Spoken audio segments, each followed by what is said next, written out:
Listen to me. If there was a wise man who would ever think of this, they would say in order to be superior to the man, you've got to be the man.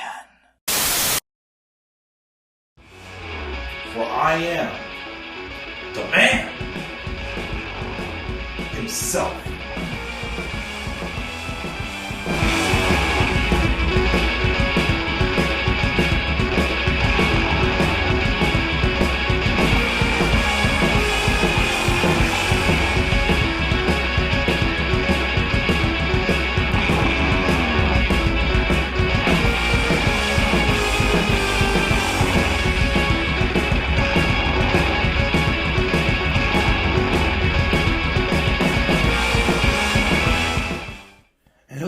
And what is going on? And how are you this Wednesday evening?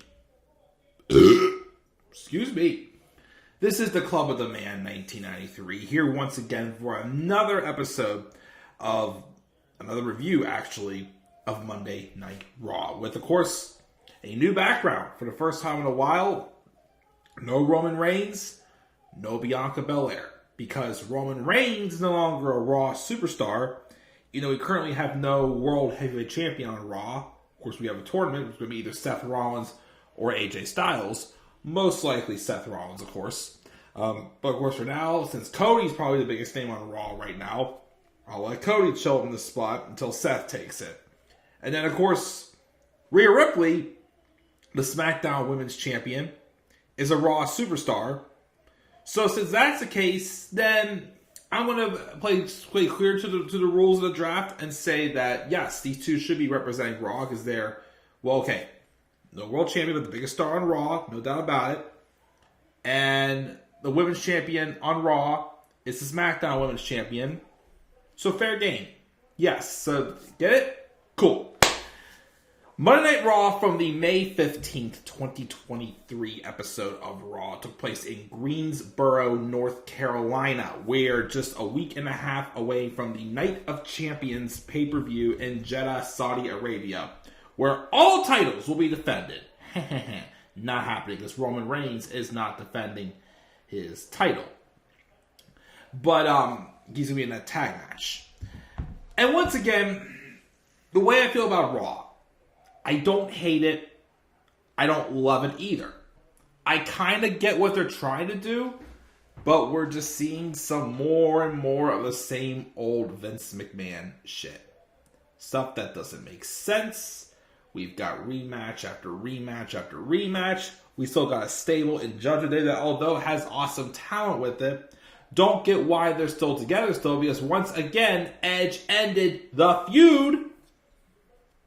We had a couple of hype videos for NXT talents. Of course, we had the Indus Sheer debut that was, whatever with.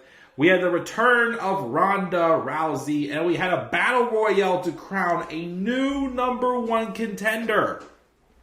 Was it a worthy number one contender?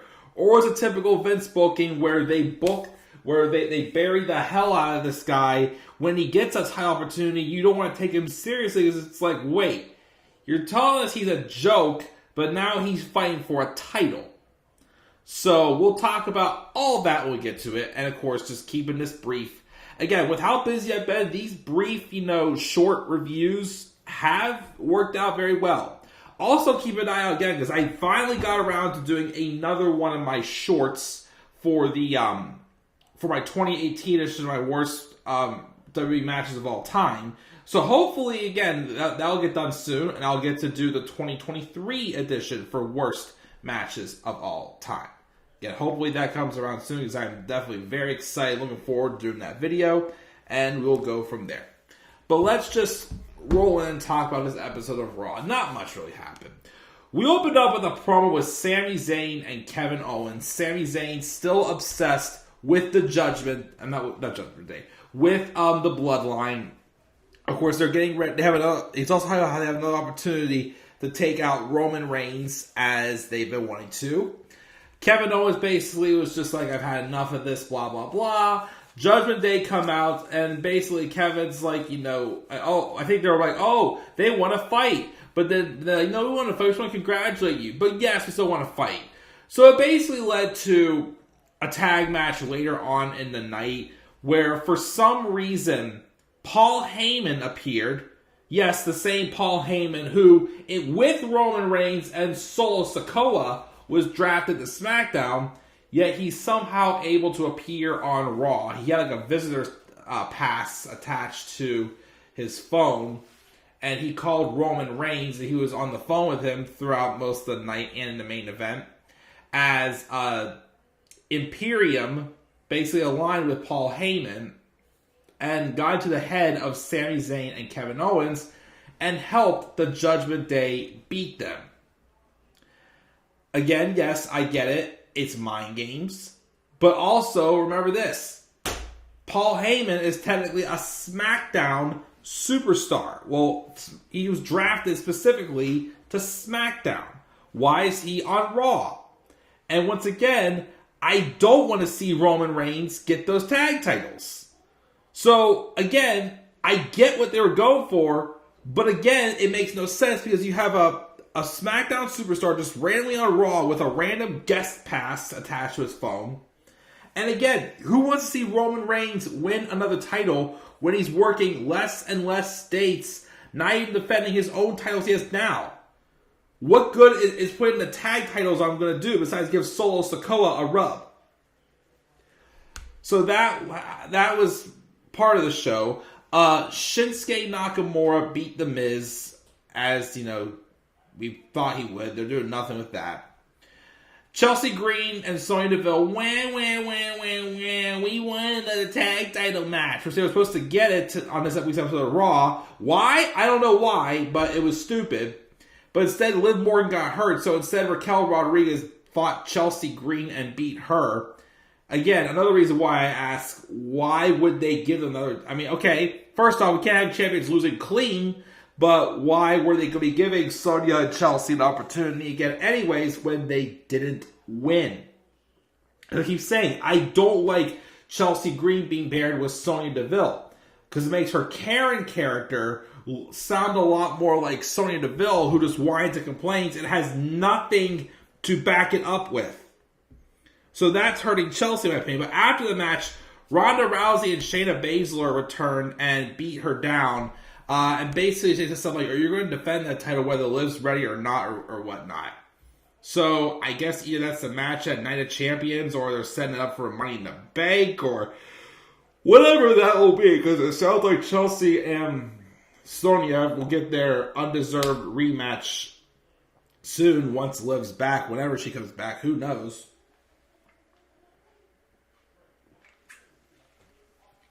Yeah, that's right. Who knows? So, we have that.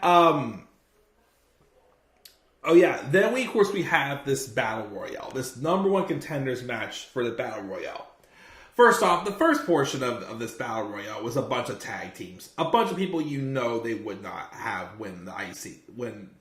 even have a shot at winning the IC title. So that was already kind of souring me a little bit. Then, of course, though, we had some people get a decent amount of time there, like Apollo Crews, Johnny Gargano, who I wanted to be the one to win this, Bronson Reed, Ricochet, a few others.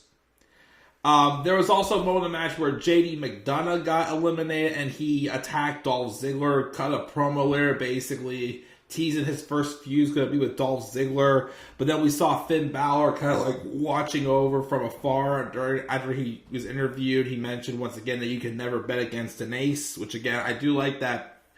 He basically still has the same character he had when he was Jordan Devlin, but excuse me, he just has a new name, J.D. McDonough, or whatever they call him. But they're teasing a feud with him and Dolph, except here's the problem. Dolph's a free agent. And just about all the free agents were in this match, too. And also, it's funny, a free agent won this Battle Royale in Mustafa Ali. Why is a free agent getting title shots on a brand he's not even on? And then the other problem I have with this too is, again, I love Mustafa Ali, but he's done nothing but lose. His character has been an absolute joke with this whole positive Ali. He's a heel, taking on a heel, and that heel-on-heel chemistry does not really mix. So again, like I said earlier, he's one of those guys where they booked him so bad, but all of a sudden they're giving him a title shot out of nowhere, probably because he's an Arabian, and they want to have someone... They want to have somebody who, is familiar with the Saudi Arabia culture get a title shot. Okay, you can do that, but actually build him like he could. Like, when Triple H first got in charge, they were booking him like he was in 205 Live again. If we had that Mustafa Ali, I would love to see that Mustafa Ali versus Gunther. Because that Mustafa Ali, the way he sells, the way he tries bounce back, again, he is a prop. I can't give him credit for saying this, but Vince McMahon once said he's good at giving empathy. And he really is. And for crying out loud, his selling of Gunther's chops would be unreal. The problem is you booked him like a joke for how many months now, that why should I even take him as a serious contender to even beat Gunther? I don't get it. So, yeah, he wins the Battle Royale. Becky Lynch cuts a promo about how she's going to take out Trish Stratus at Night of Champions. So we're getting a contract signing next week on Raw between them. Rhea Ripley basically tells Natalya to stay out of my way, but they're set up for a bland match between them. Dominic Mysterio then defeated Xavier Woods for the second week in a row, because it was rematch city all over again as well.